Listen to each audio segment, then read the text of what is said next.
Hi, everybody. We are extremely close to the beginning of Lent, so I thought I'd take a minute, make a short video about why we celebrate Lent, what we are meant to get out of Lent, and the use of prayer, fasting, and almsgiving. Now, prayer, fasting, and almsgivings, those are kind of like the pillars of what we are focusing on during Lent. In Scripture, there are lots of situations that the number 40 comes up. 40 is the amount of time that Noah was on the boat, the amount of years that the Israelites were in the desert, the amount of days that Jesus was in the desert before he began his public ministry. Now, when we go into Lent, we celebrate Lent for 40 days.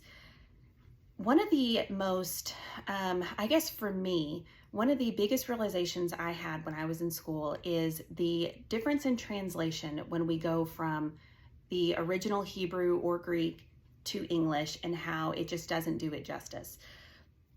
To give a little background, so in the book of Exodus, which is one of the most important books to the Jews, that is where Moses is sent by God to free the Israelites from Egyptian slavery. When they're finally freed from Egypt, they leave Egypt and then they're in the desert for 40 years. And I remember the first few times that I read this story, I was just like, well, that kind of seems awful. Like you're a slave your whole life, you get freed, and then you are in the desert where you're being, you have no luxuries, you're being bitten by snakes and dying, all sorts of things like that. I just remember reading that and being like, that's kind of a jerk move, God. Like, why would you throw us in the desert? One of the important things that we need to realize, though, is the word that we use, desert, the word itself is actually midbar. So when God took the Israelites out of Egypt, they were brought to the midbar. Now, a midbar is actually a place of rehabilitation. A lot of times shepherds are said to take their sheep or their livestock to the midbar. It's a place that has safety. Usually it's like enclosed in some rocks. It has safety, it has food, it has water. It's where the flock can comfortably rest and essentially rejuvenate themselves for what's coming next. So this is what I want to focus on when we talk about our Lenten season. There's a lot of other things we could focus on, but this is where I want to stay. In Matthew, in the book of Matthew, I think it's chapter 4, verse 24, Jesus is healing people. We get kind of a summary of the things he's done. And what it tells us is Jesus is spiritually healing people, physically healing people, and mentally healing people. Now, the words, the translations that it uses aren't very nice, but that is what it is. But Jesus recognizes an importance. Every single one of us needs to be in balance with our mental, physical, and spiritual selves. Every single one of us can recognize that if we are mental health-wise not doing well, it affects the rest of us. Every one of us recognizes that if we are not physically doing well, it affects everything. And the same, if we are not spiritually healthy, it affects the whole system. Lent is meant to be a time to go into that midbar, that rehabilitation. A lot of times we focus on, give something up. That's, usually when we're teaching children, that's kind of like the easiest thing, like sacrifice something, withhold from yourself, you get it back for Easter. Now, as an adult, though, we are meant to take stock of ourselves, take stock of our physical health, our mental health, and our spiritual health, and realize where we're lacking. You might be in a place where physically you are not doing well. Maybe you have not had the exercise, or because we are coming out of winter, you've had kind of that, closed off self inside.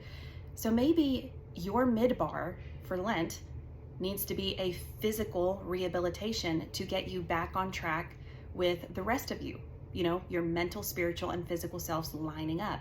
Maybe this past winter has caused a bit of depression, and so it is time for you to take on something that is going to increase your mental health.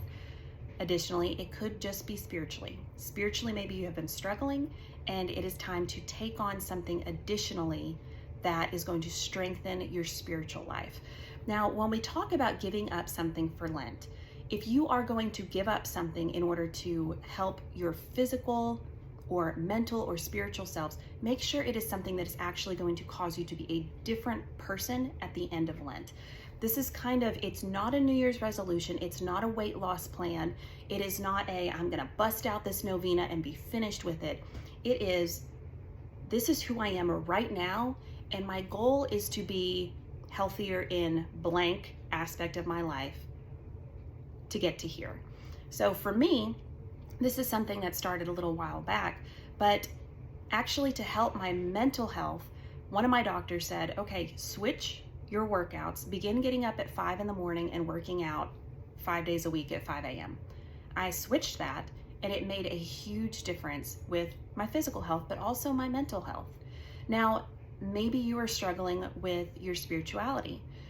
Make an assessment. First off, is there anything that you are doing that you need to give up that is damaging your spiritual life? It could be too much time watching certain TV shows or too much time reading the news even. If that's the case, give it up. Or it could just be that you're lacking in some place. So maybe this is the time to pick up daily mass once a week. Or maybe if you are struggling politically, maybe it is time for you to pick up prayer time for the people politically that you're struggling with. They're struggling to love them, struggling to understand them.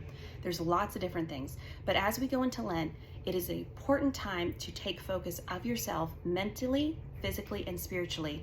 Where am I lacking, or where do I need to change? And make the adjustment so that at the end of Lent, when we're celebrating the resurrection of Christ, you are coming out a new creation. So I hope everybody has a wonderful day.